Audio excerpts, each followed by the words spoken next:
आपके पास में धन है तो उसको दान करो, और आप दान नहीं करते हैं तो उसको भोग में लगाओ। और अगर भोग में नहीं लगाएंगे तो तीसरा गति है नाश। तो नाश करना नहीं पड़ता है, नाश स्वयं हो जाता है। जैसे आप बीमार में पड़ेंगे तो डॉक्टर कहेगा इतना रुपया लाओ, तभी इलाज शुरू करेंगे, तो डॉक्टर के बहाने आपका सारा धन चला जाएगा।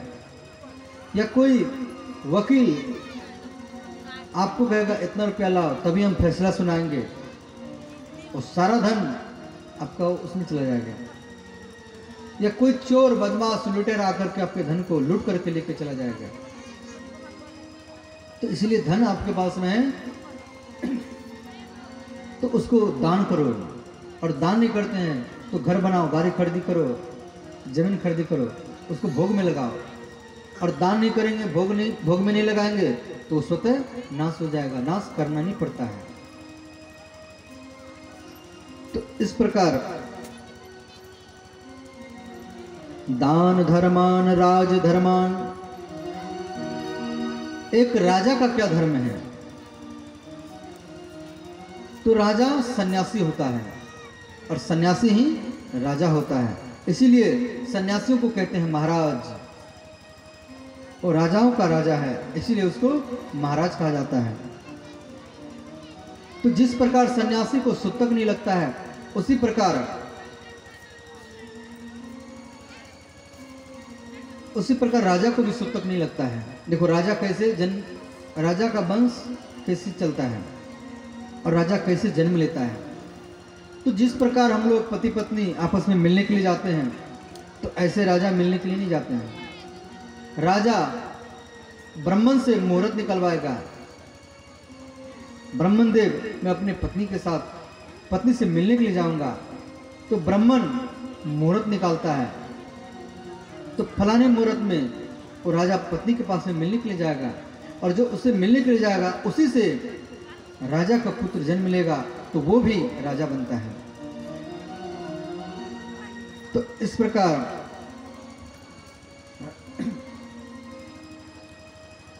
और समाज में दी हुई रोटी से सन्यासी भोजन करता है, कोई साधु ब्राह्मण भोजन करता है।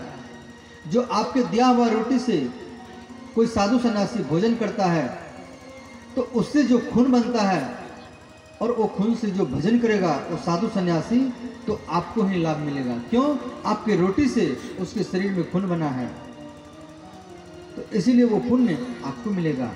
जो भजन करेगा, ध्यान करेगा, तप करेगा, सारा फल आपको मिलेगा। तो इसीलिए साधु सन्यासी के शरीर में आपके दी हुई रोटी का खून है। और इसीलिए विवाह में, शादी में हम लोग ब्राह्मण को बुलाते हैं, कोई एक अनुष्ठान में ब्राह्मण को बुलाते हैं और ब्राह्मण को भोजन पवाते हैं।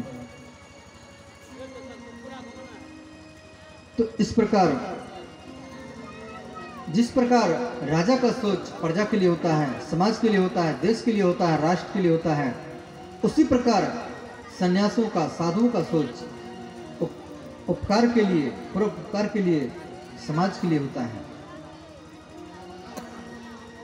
और जो राजा के अंदर में यह सोच होगा मैं परिवार का हूं, बच्चों का हूं, पत्नी का हूं, वो राजा नहीं है। राजा का सोच कैसा होना चाहिए?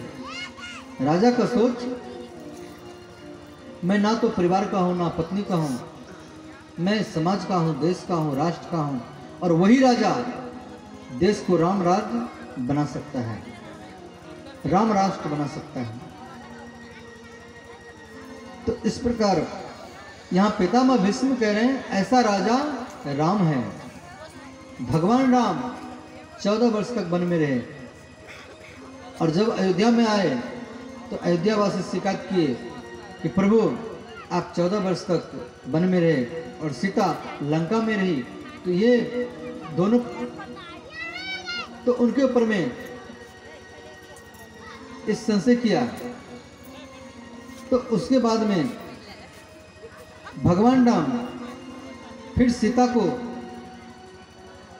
अकीर्तस्य लोके गीयते हैं, देखो, जिसका निंदा होता है वो व्यक्ति, जब तक उसका निंदा होता है वो व्यक्ति तब तक नरक में रहता है, और जिसका प्रशंसा होता है तो तब तक व्यक्ति स्वर्ग में रहता है।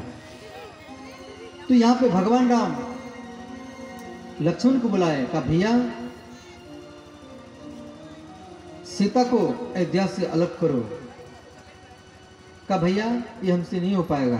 भरत जी को बुलाए, कहा भैया सीता को अयोध्या से अलग करो। कहा भैया ये काम हमसे नहीं होगा। शत्रुघ्न को बुलाए, कहा भैया सीता को अयोध्या से अलग करो। कहा भैया ये काम हमसे नहीं होगा। तो सब तीनों भाइयों को बुलाए, कहा ये तलवार लो और मेरा मस्तक काट दो, ये तो कर सकते हो।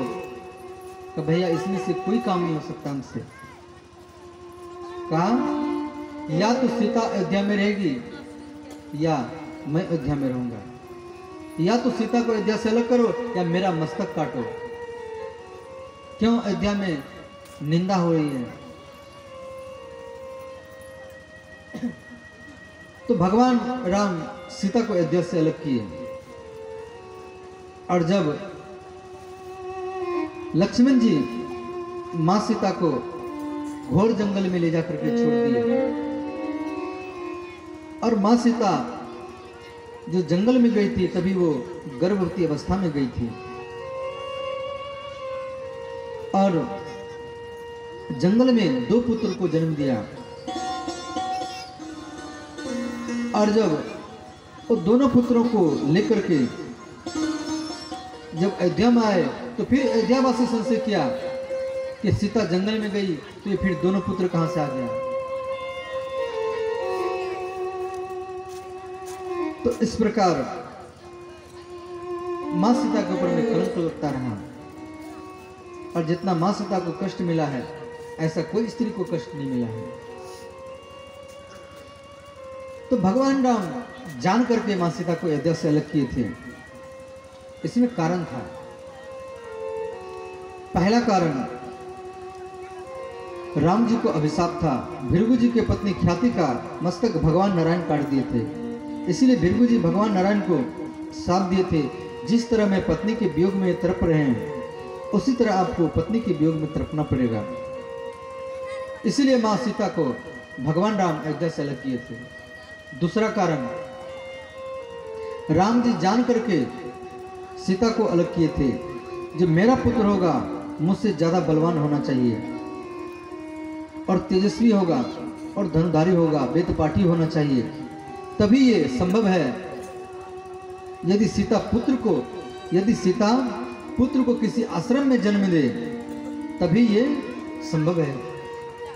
इसीलिए मां सीता को अयोध्या से अलग किए थे भगवान राम, और तब जाके ये अयोध्या आगे चल सकता है। और ये राजमहल में जन्म लेगा तो ये